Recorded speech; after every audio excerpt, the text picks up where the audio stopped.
Alright, Callie, today we're going to look at some of those projectile problems. The problem we had with the cliff and throwing the rock into the ocean, that is what we call a double or two-dimensional kinematic equation, because you have an object that's moving two ways. You have one that it's going vertical and it's going horizontal. We're going to start out, however, just doing one-dimensional kinematic expressions. Either it's simply going horizontal or it's simply going vertical. Okay?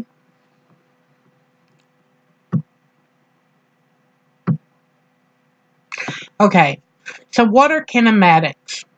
Well, it comes from the word kinetic. Kinetic means something is in motion, it's moving. Something that is moving is said to have kinetic energy. And kinematics is the measure of the motion on an object which is moving. We will deal with two types of motion, one-dimensional and two-dimensional, as I said. One-dimensional is linear motion, like when an object is thrown straight up and down, or moves one direction down a street. Two-dimensional is when the object travels vertically and horizontally at the same time, meaning projectiles. Okay, here's the variables that we'll use. Okay, when we talk about horizontal displacement, that is going to be our x. When we talk about vertical displacement, that is going to be our y. Just think of a Cartesian plane, y is up and x is, to the left or right. Y is up or down. So just like if you were plotting points on, a Cartesian plane, y is up, down, x is left, right. Okay, delta x is change in horizontal displacement, and if you aren't given delta x, you can find it if you're given x, the final distance, minus x, the initial difference. Same goes for change in y, change in vertical displacement. If you're not given that number exactly, you once again can figure it out with final displacement of y minus initial displacement of y. A, of course, is acceleration. T is time. Now, V0, or V0 as it's called, is initial velocity, the speed that something begins at. And V is its final velocity, and V with a bar over it is average velocity. Now, there are 5 kinematic equations, okay? The kinematic equations that don't use acceleration are average velocity, which is that V with the bar over it, and that's simply, V0 minus V divided by 2, or, sorry, that should be plus. My fault. That should be plus, because I'm a crazy person. Okay. Then we have change in displacement. Horizontal, the change in displacement is average velocity times time squared. And then vertical is the same thing, only you're changing your y's. Okay, average velocity equals time squared. The kinematic equations with acceleration. Okay, to find change in displacement, either for, vertical or horizontal, you take V naught, the initial velocity, multiply by time, and add 1/2 the acceleration times time squared. Final velocity squared is v2 equals v naught 2, okay? So v squared equals v naught squared plus 2a, and change in the displacement of x, or if you're going vertical, change in the displacement of y. Then we have one more. It is final velocity, and final velocity is equal to v naught, your initial velocity, plus acceleration times time. Now, you'll want to, I don't know if you get to keep an equation list or if you have to memorize these, but you are going to have to know these. Okay, so we're going to start with one-dimensional kinematic problems, and we're going to start with a horizontal one. A race car starting at rest accelerates uniformly at a rate of 4.9 meters per second squared. What is the car's speed after 200 meters? Now, there is an orderly process for this that will really help you. First, make a diagram and a table of what you know. Okay? So, over here, I made a diagram. We have the street here. We have a box representing the car. Okay? We have, since it's starting at rest, its initial, displacement is 0.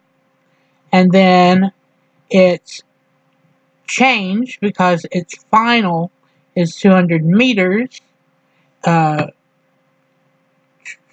is our, final, or change in distance or displacement. And we are given that we have 4.9 meters per second squared of acceleration. Okay, so let's go to our chart here. Okay, our v naught, or initial velocity, 0, because it's starting from rest. Okay, final velocity, well, we don't know. Okay, we know acceleration, but we don't know final velocity. So our acceleration is 4.9 meters per second squared. We know that the change in x is 200 meters because we had initial at 0 because we started at rest, and we went to 200 meters. And of course, 200 meters minus 0 is 200 meters.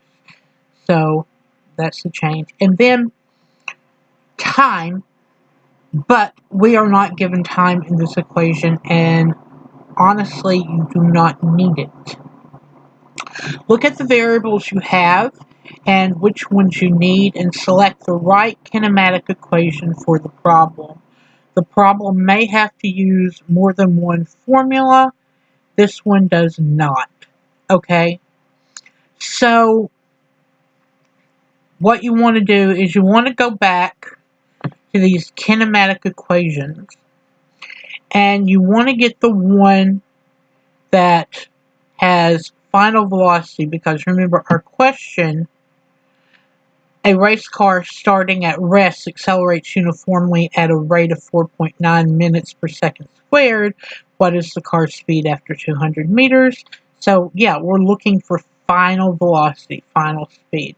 Okay, now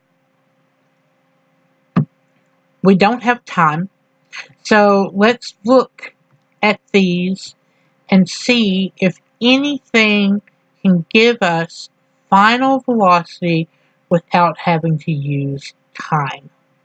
And yes, indeed, here we have this one right here. Okay, time isn't part of it, and it has final velocity squared, but we can take care of that. Okay, so now we've chosen the equation.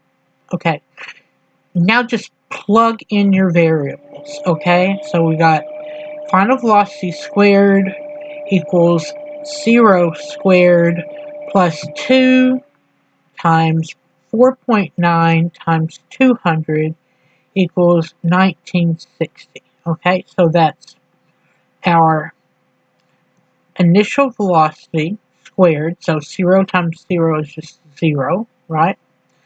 Plus, okay, and we got 2, okay, because, sorry, it's part of the equation. And then our A, our 4.9, and our change in X, our horizontal displacement, which is 200. You work all that out and you get 1960. And so we got V squared equals 1960. So we need to take the square root of both sides. And when we do, we get that final velocity equals 44.27. We need to use our significant digits. And after we do so, we'll be at 44. So our final velocity would be 44 meters per second. That's our final speed. Okay.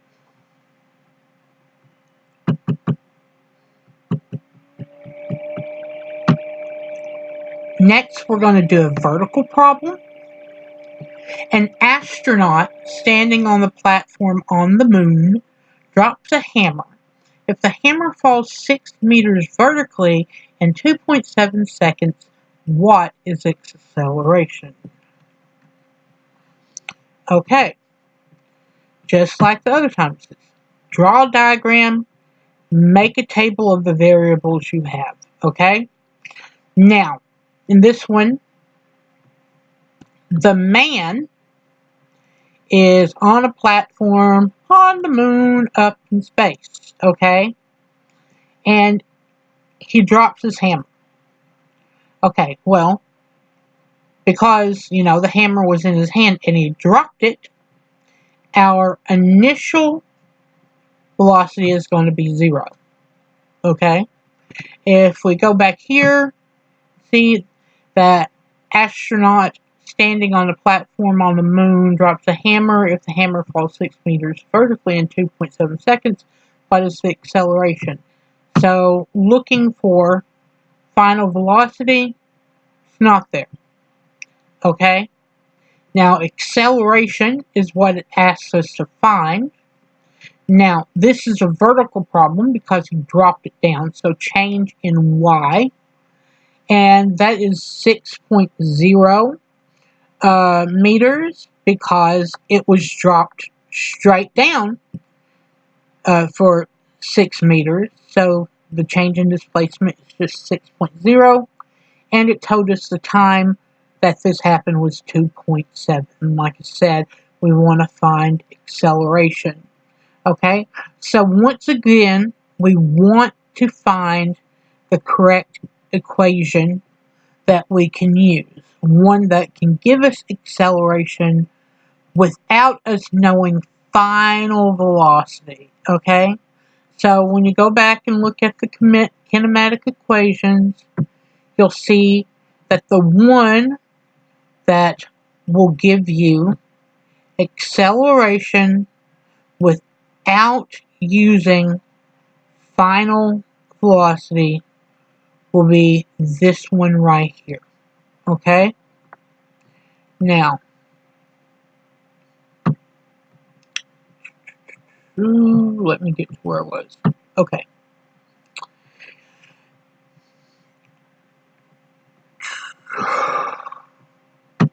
There we are. Okay. Now, here's the deal. We need acceleration. So we are going to have to rewrite this formula for A, which honestly isn't that hard because first, what's this first that it says? It says it is initial velocity times time. What is our initial velocity? Our initial velocity is 0. So we can just take this out of the equation, and then we're only rewriting, a change in y equals 1/2 at squared. And we rewrite that for A, and we have A equals 2 vertical displacement divided by time squared. Okay, we plug in our variables. Okay, we have 2 times the change in y, which is 6, okay, over and time squared, so 2.7 squared. When you do all that, acceleration turns out to be 1.646. Minding our significant digits, we would then have 1.6 meters per second squared. Okay, now some of these are two parts. You'll have to use more than one equation. Here's an example. A car traveling on a straight road at 15 meters per second accelerates uniformly to a speed of 21 meters per second in 12 seconds. How much total distance was traveled in those 12 seconds? Well, once again, we're going to start out by making a diagram and filling in our table. Okay? So, we had an initial velocity of 15 and a final velocity of 21. We didn't have acceleration. We didn't have change in displacement, but we did have time, 12.0. Okay? Now, when choosing your kinematic equation here, you'll notice that none of them completely fits your information. But as long as you have 3 of the variables, you can solve the problem by using first one equation and then the other. Okay? Ultimately, we want to find distance or displacement. So before we can do that, we need to solve for the other thing we don't have, which is acceleration. Okay? Now choose the equation that best fits the information you have for acceleration. And you will come over here. Let's get back to the kinematic equation. Right here. And you'll see that the easiest one for us to do with what we have is this one right here. Okay? We can solve that for A with the variables we have.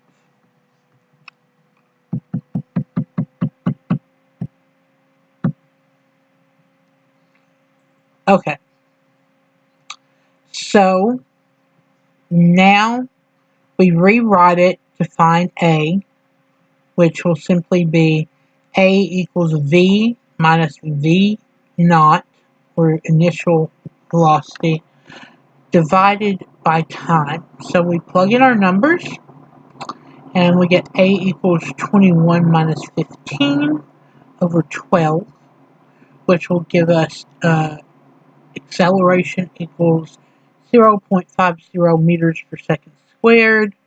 And I wrote it that way because you need to keep in mind significant digits. Okay? Now, the second part of the equation, or the second equation, we now know what acceleration is. So now we can go ahead and solve for change in displacement, horizontal displacement. Okay?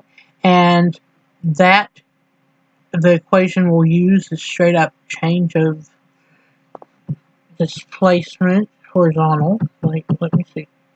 Where I put you? Okay, there. See, right there. Just change in horizontal. We got that right there. It's all cool. Okay, so let's go back.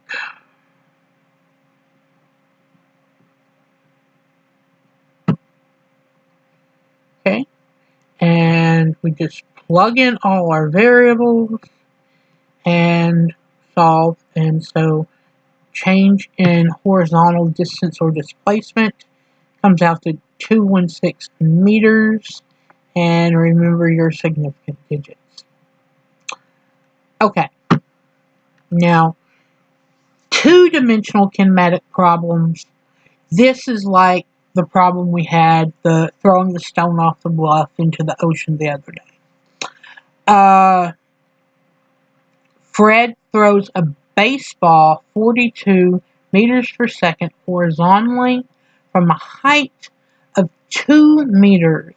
How far will the ball travel before it reaches the ground? Okay, the reason this is called a two-dimensional kinematic problem is you're having to deal with both vertical and horizontal motion at the same time, because, we're elevated up on this, we're 2 meters up, and we're throwing it at an acceleration outward. So we got to deal with both X and Y. Okay? So, make your diagram. Okay? And then go ahead and fill in the information you have. We're told that our initial velocity is 42. We're also told that our final velocity is 42. Because it begins at 42 and ends at 42, there is no acceleration. It didn't speed up at all. We need change in, yes. Okay. We need change in displacement, which we don't have, and we need time, which we don't have. Okay, now when you look at the variables we have and compare it to the kinematic equations, you'll notice, we don't have enough information to complete one of the kinematic equations. So what do? We make a table for the vertical motion, okay? Now, you don't mix your vertical numbers with your horizontal numbers. The only exception is time, because time is the same as all of it, okay? You treat this like two separate one-dimensional kinematic problems. You got this one for horizontal, and you have this one for vertical, and we're going to look at the information on vertical to see if it will help us fill in our horizontal. Now, since our guy is tossing the rock, well, before it leaves his hand, it's at rest. So, initial velocity there is 0. Final velocity there, we're talking vertically now. We don't know. But because we're talking vertically, we do know the acceleration that's pushing down on the stone as it flies, that's gravity. So it's 9.8. Its change in displacement y was up and down. Well, we were 2 meters up, so when it comes down, it's going to, hit the ground, at 2 meters. So our change is simply 2 meters, and then we don't have time. Now we can find the vertical table by using this kinematic equation right there. Okay? And so we have that equation. Let's fill everything in to find vertical, and V naught is 0, so that goes away, and once again we just have change in vertical displacement equals 1/2 acceleration times time squared. Rewrite the equation for time, which will give you square root 2 displacement of vertical over A. Just plug in your numbers, and you get time equals 0.639 seconds. Using significant digits, we have 0.64 seconds. Okay, so now we have time.